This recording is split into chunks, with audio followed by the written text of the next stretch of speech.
10 horas e 41 minutos, 10 e 41. Olha o Edgar Miguel aí, gente. Porque é sábado? Ô, Edgar, como é bom te ver. Tá tudo bem, meu querido amigo? Bom ver vocês também, gente. Tá tudo bem, sim, tá tudo ótimo, tudo seguindo o seu caminho e eu vejo que vocês estão bem também, isso me alegra bastante. Tá parecendo que a gente tá bem? Sim. Que bom! Né? É melhor que ser é parecer, né, Edgar? Coisas, claro que sim. Você vê como as câmeras enganam, né, Edgar? Tá todo mundo aqui. Oi, mas vocês não estão bem? Estamos, é só para fazer um tipinho, só para fazer um tipo. Ah, bom. Edgar, seja bem-vindo, amigo. O Éden disse que já tem um tema aqui para tratar contigo, para começar essa boa prosa da manhã de sábado, né, Éden? É verdade. Bom dia, Edgar. Seja bem-vindo ao nosso bate-papo de todo sábado, né? E durante a semana aparece alguma coisa na minha frente, assim, já lembro, Edgar. Pauta boa e mando para ele.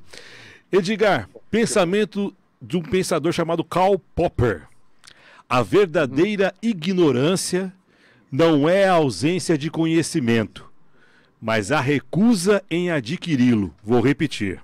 A verdadeira ignorância não é a ausência de conhecimento, mas a recusa em adquiri-lo. E aí, meu caro Edgar? Mas não é verdade, gente? É, claro que é. Não é verdade? Porque, assim, você sabe, quando você falou disso, eu me lembrei imediatamente de Sócrates, né? Na verdade, Sócrates foi condenado a se suicidar porque ele preferia morrer a deixar de perguntar, a deixar de buscar o conhecimento. Né? E veja, e por que me lembrou dele também? Porque ele sabia que era ignorante. Né? E por isso dedicou a sua vida na busca do conhecimento. Né? Então, assim, é uma grande verdade. Ignorantes todos nós somos. Por quê? Porque a quantidade de coisa que desconhecemos é muito, muito maior do que as coisas que conhecemos. Então, é só por isso, ignorante, muitas vezes usado para ofender, é uma característica da humanidade, de cada um de nós. Né? E aí, eu acho que não vale a gente entrar naquela questão de comparar quem é mais sábio ou mais ignorante, ou menos sábio ou menos ignorante. Mas a gente, cada um de nós, fazer uma reflexão sobre o que eu sei em relação ao todo e o que eu não sei.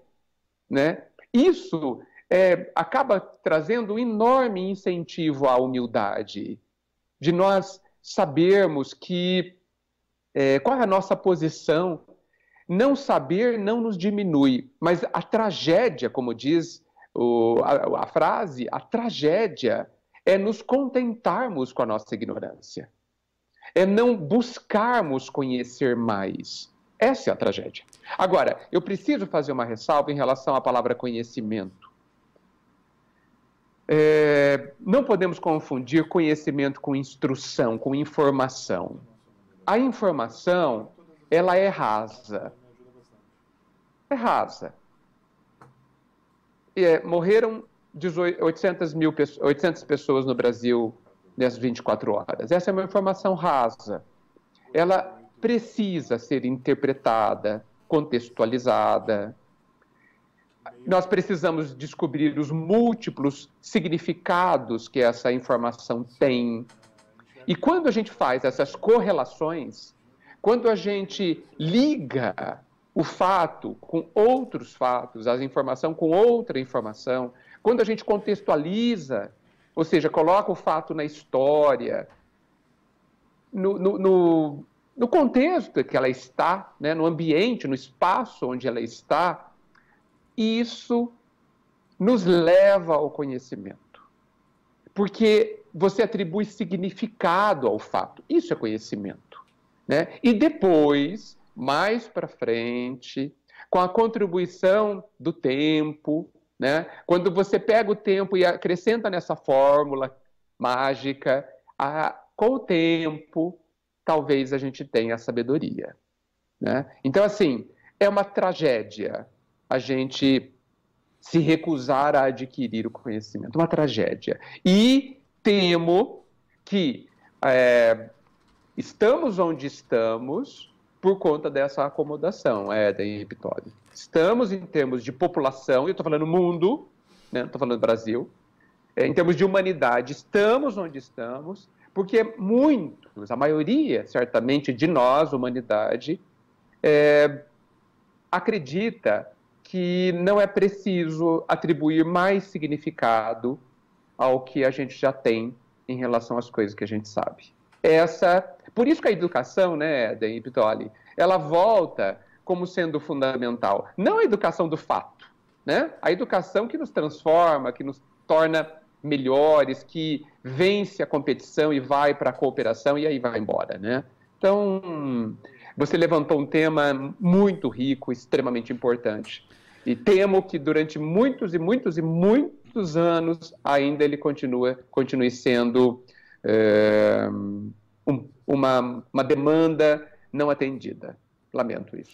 Edgar, o nosso querido companheiro de Jovem Pan, José Maria Trindade, outro dia fez uma fala sobre que vai na contramão dessa ignorância por falta de vontade de buscar conhecimento, que é a fala sobre o especialista, né? Nós temos os especialistas, que é quem sabe cada vez mais sobre cada vez menos, né? O que também assusta, né? Ele relatou a história dizendo que uma pessoa fraturou a sua mão direita. Aí chegou num ortopedista. Aí o ortopedista falou assim, olha, o seu problema precisa ser atendido por alguém que seja especialista em mão. Aí ele buscou um especialista em mão. Chegando para ser atendido, aquele médico disse, poxa, por que você não avisou que era a mão direita? Eu sou especialista na mão esquerda. E aí a gente chega ao ponto de tentar se entender com os especialistas que sabem cada vez mais sobre cada vez menos, que é a contramão disso, né? E eu achei bastante interessante aquela colocação, porque, sem dúvida alguma, buscar a qualificação e se especializar em algo te torna diferente, sem dúvida alguma diferente.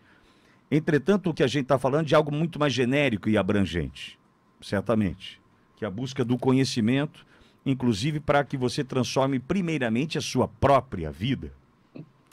Eu cresci ouvindo minha avó, minha mãe, sempre dizendo a mesma frase: o saber não ocupa lugar. Ou seja, conhecimento não pesa. Tentar conhecer as coisas, ou conhecer o mundo, ou saber de coisas completamente distintas às quais você faz, não pesa, você não vai ficar mais alto, nem mais baixo, nem mais gordo, nem mais magro, carregando conhecimento. Poxa, sabe essa frase, né? O saber não ocupa lugar, né? Não pesa. É fantástico isso. Olha, a questão do especialista e do generalista é uma questão dos extremos, né? E você sabe que nós já falamos aqui que os extremos têm problemas, né? Os extremos guardam um nível de particularidade que tira ele do contexto, né? Então, esse é o grande ponto. É óbvio que é extremamente importante que o especialista no carro saiba muito sobre determinado aspecto da máquina, mas e o todo? E aonde a máquina, o motor, a mão está inserido, né? Eu já ouvi um dentista que eu prezo muito falando o seguinte: é facílimo fazer um trabalho na boca de um paciente na escola, quando você está usando um boneco, né? O boneco não fica ansioso, o boneco não sua, ele não fala, não ri, ele não tem pressa, ele não é ansioso. É facílimo. Ou seja, porque no boneco você só vê a boca. Só que por trás da boca existe tudo. A pessoa, o corpo inteiro se relacionando, não é uma coisa desconectada. Então, assim, o especialista é importante, mas é claro que ele não precisa ser como generalista, mas ele tem que contextualizar de novo, senão perde significado, né? E eu vejo, e aí a gente vai colocar um pé na questão educacional, eu vejo que quando a ciência começou a crescer, a se aprofundar, ela, até por uma técnica, né, de Descartes, né, ela dividiu tudo, né? Então, ela dividiu, porque quando você tem um problema grande, você divide para compreender melhor. Nós, seres humanos, ainda no nosso nível evolutivo, no nosso nível de consciência, nós temos muito problema para enxergar o fenômeno completo, né? Então, a gente pega o fenômeno, pega a coisa e divide em 50 fenômenos. Por isso que a gente divide o corpo em 50 partes diferentes e vai a fundo em cada um. É uma deficiência da nossa capacidade de compreensão holística, global. Muito bem, separamos tudo. Então, nós temos realmente a disciplina, ou talvez o especialista da mão direita. Só que, e a gente vê isso nas escolas, nas universidades, a gente esqueceu de juntar isso tudo, de manter as pontes entre as partes separadas, né? Então, isso é muito grave, isso é um defeito do processo educacional, talvez até do processo de divisão que a ciência se impôs ou se colocou, né? A gente acaba criando nichos, né, que muitas vezes, como eu diria, muitas vezes incentivam a prepotência, o orgulho das pessoas envolvidas, sendo que todos nós continuamos imensamente ignorantes, inclusive os especialistas, sobre o seu tema, mais ignorantes. Por quê? Porque sabemos menos do que a sabedoria ou o conhecimento total. Então, nós precisamos fazer as pontes entre os saberes, entre os conhecimentos. Isso é muito sério, muito sério. Edgar, eu estou me lembrando aqui, eu morei em Taubaté, no Vale do Paraíba. Certo. E ali em Taubaté, meus pais confiavam muito num farmacêutico, aquele prático, né? O seu Martins. E o seu Martins era quem, na verdade, cuidava da gente, né? Que olhava a garganta e já dava aquela benzetacil doída na bunda, aquela coisa, né? Era o seu Martins. Aliado ao seu Martins, quando viemos para Bauru, eu tinha 11 para 12 anos, nós tínhamos o querido seu Euclides, ali na Olavo Bilac, onde foi meu primeiro emprego, inclusive, na drogaria Santa Maria. Ali trabalhei. E me lembro de um médico, que inclusive era amigo da nossa família, nos deixou ano passado, que era o Thor, para nós era o Thor, que era o Dr. Antônio Riquieri da Costa, uma das mentes mais brilhantes desse mundo, um neurologista, um geneticista, enfim, de renome internacional, conhecido pela qualidade do seu trabalho, mas para mim conhecido porque ele era um médico que não precisava pôr a mão, era aquele que conseguia fazer o diagnóstico sem precisar pedir exames mais detalhados ou aprofundados ou caros, por conta da experiência que adquiriu. Nós perdemos esses práticos ao longo da vida. Nós perdemos esses que batem o olho e falam, o problema é esse e a solução é essa. Mas eu estou dizendo questões relacionadas à saúde, o seu Martins, seu Euclides, o doutor Riquieri, o Thor e tantos outros que ainda assim guardam essas características, mas eu estou dizendo para a vida, Edgar. O cara está diante de um problema hoje na empresa dele, ele não consegue fazer um diagnóstico se ele não chamar uma consultoria, uma não sei o quê. Ele não consegue, se não tiver um coach, né, que agora é coach, né? Tem muitos picaretas coach, inclusive, diga-se de passagem, né? Travestidos de coach. O cara vem para te dizer como você vai ganhar $1 zilhão, vai embora num carro popular caindo aos pedaços com impostos atrasados, né? Então tem de tudo isso hoje, né, nessas trapaças pela vida, diante dessa falta de capacidade de diagnosticar. A gente não consegue estabelecer um diagnóstico, Edgar. Por quê? Porque subestimamos conhecimento, desprezamos condições e não criamos musculatura para viver. Fala, Eder. E também, Fitoli, seguindo nesse seu mesmo raciocínio, eu vejo que nós perdemos muito o estudo dos fundamentos. Em todas as ciências, o que é mais importante é o invisível. É como numa casa. A casa só fica em pé. Você pode colocar qualquer mobília, qualquer revestimento, qualquer pintura, mas ela só fica em pé com o fundamento. Muito bom. E o fundamento está onde ninguém vê, está enterrado. Exato. Muitos dos profissionais de hoje em dia se aperfeiçoam muito na ponta, no acabamento, na pintura, e esquecem de estudar com afinco os fundamentos daquela ciência. Faz com que nós tenhamos cada vez mais especialistas em... Como é que é, Pietoli? Mão direita? especialista em mão direita e não sabe a mão esquerda e não sabe que as duas mãos são praticamente iguais, pelo menos na anatomia. Então é importante que a gente lembre disso também, de estudarmos o fundamento, que é aquilo que é o mais chato que tem. É o sepulcro caiado. O cara tá bonito caiado por fora, mas por dentro tá arrebentado, né, Edgar? Nossa, mas olha, vocês levantaram questões tão importantes mesmo, né? Muito bom, os fundamentos geralmente estão invisíveis, né? É fantástico, é o alicerce da casa, né? E olha só que loucura, olha só que loucura. A gente começa a fazer um curso, uma faculdade, por exemplo, e as primeiras disciplinas, elas são as mais desprezadas. Normalmente são dadas pelos professores menos experientes, né? As grandes disciplinas, aquelas dos especialistas, ficam para o final, para os superdoutores, para os famosos.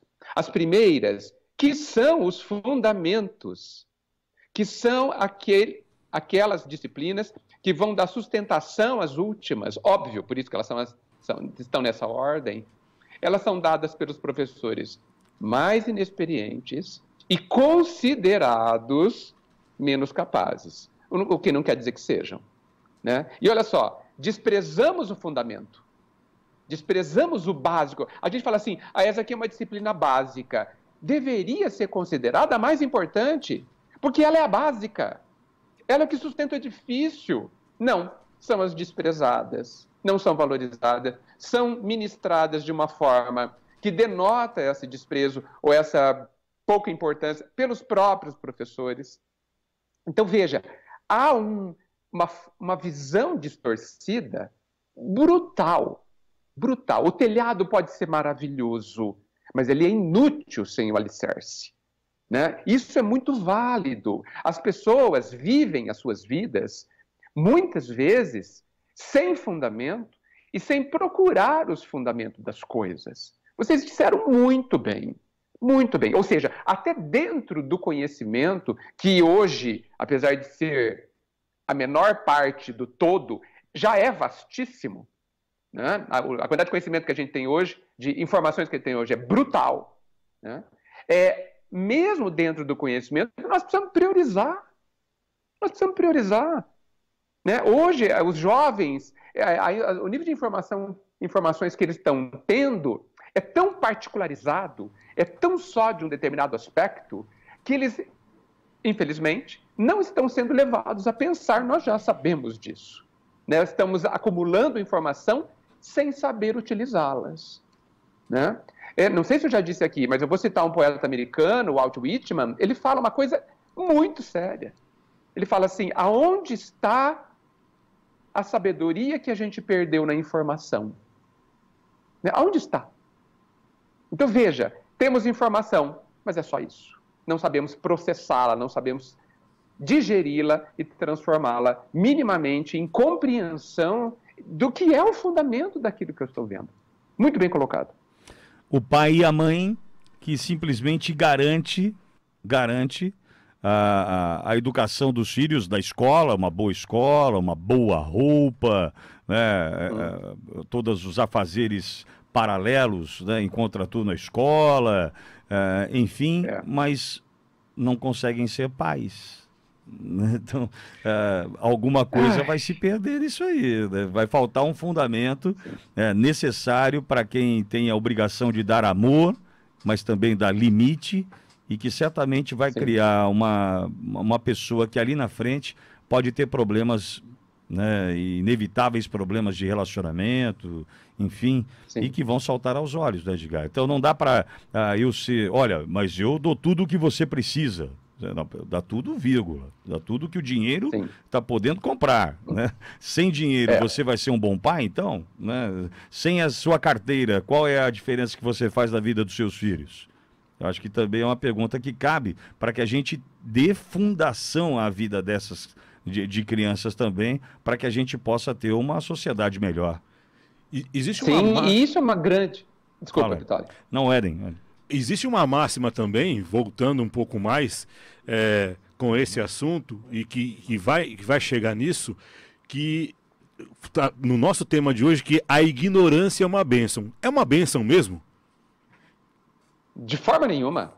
A ignorância é cômoda, extremamente cômoda, porque nós nos escondemos atrás dela para não assumirmos as responsabilidades que são intrínsecas às nossas posições, aos nossos papéis.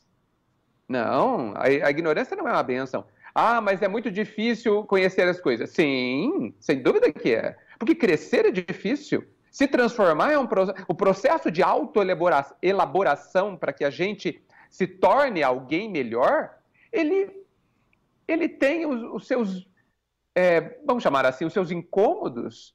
Né? Pergunta para a borboleta o quanto foi incômodo ela de lagarta se transformar em borboleta. É claro que teve um processo ali, até podemos chamar doloroso, um processo de autoelaboração, de autotransformação, que exige esforço.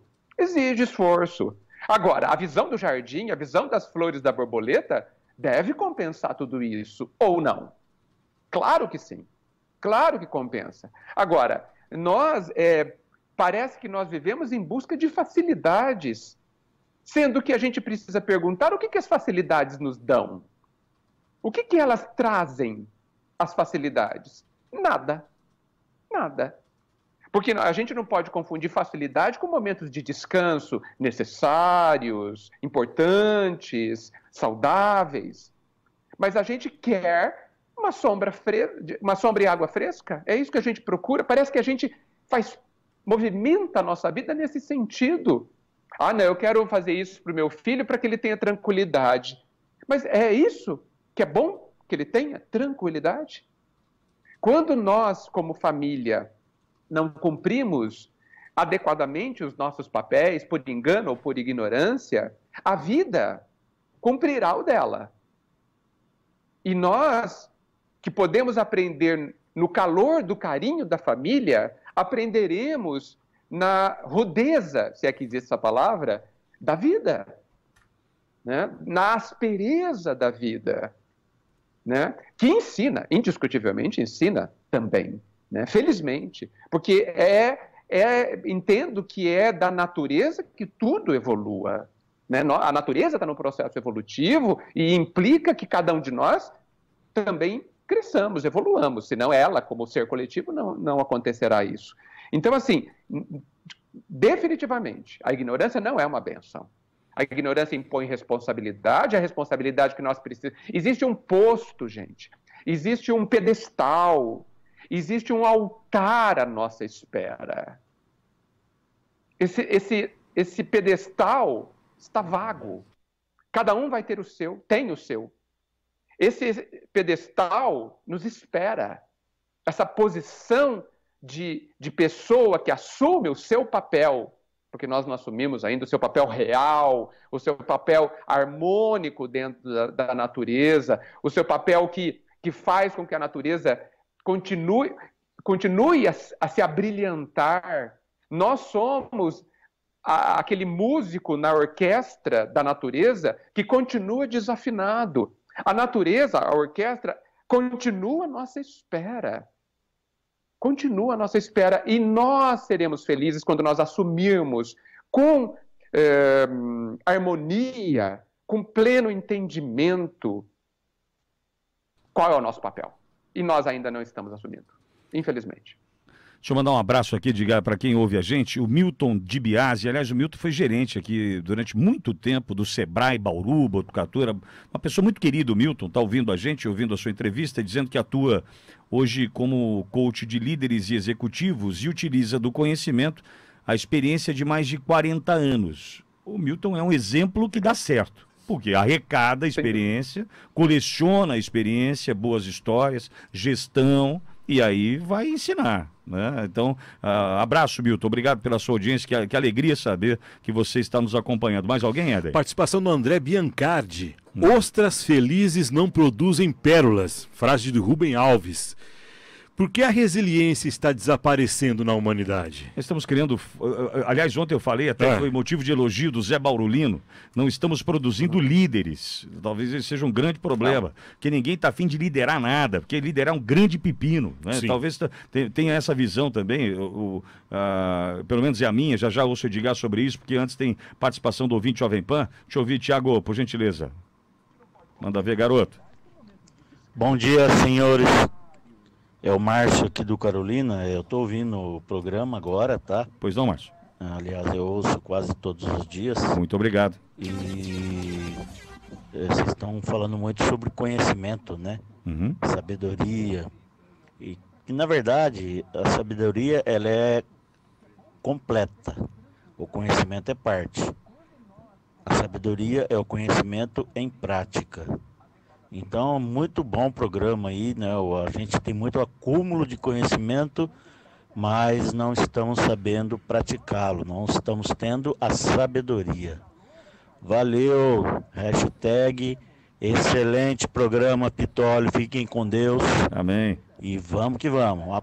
Obrigado, Márcio do Carolina, ouvindo a gente. O Márcio perguntou... Grande contribuição, não? Muito boa contribuição. Fala. Ele perguntou também como que ele faz para seguir o nosso entrevistado.